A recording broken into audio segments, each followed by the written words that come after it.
ziua, aici a început să iasă a doua tură de ardei, ardeiul ciorbagiu, și aici avem Silver Star Grass, ultima tură și ultima tură de vinete care încă n-a ieșit, vinetele Cana. A început să iasă de astăzi și primele roșii, unde sunt că nu le mai văd, Liguria, uitați pe aici, nu mai e că nu văd, pe aici, aici avem și Oceano, a doua și ultima tură de capia ureche de elefant, tot vinetele Cana. De mâine trebuie să înceapă să iasă și Oceano, Portento, Oceano aici, Portento aici,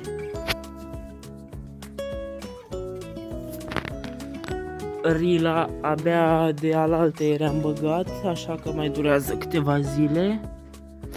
Și aici tot Liguria.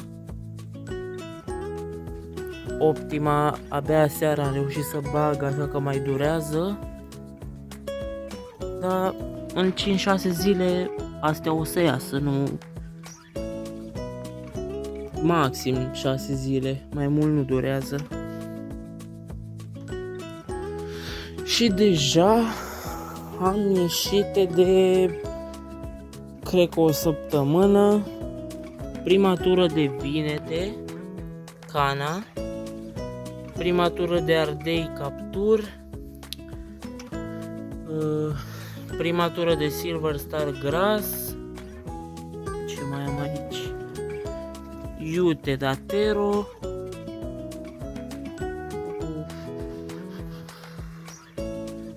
Iute Shalal, asta e.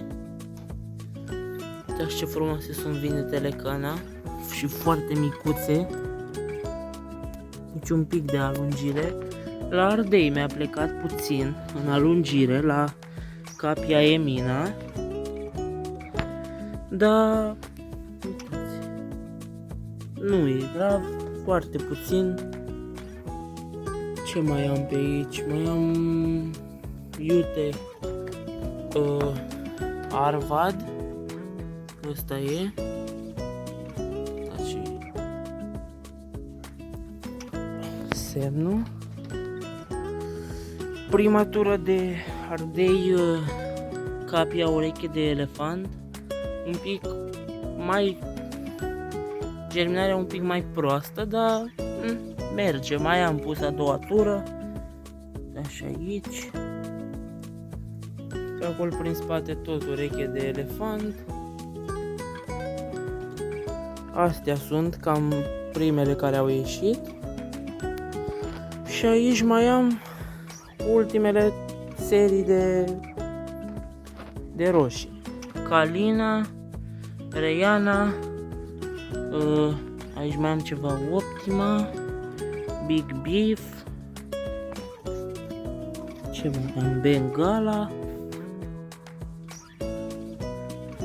și mai am Lacrima Fecioarei, Rila,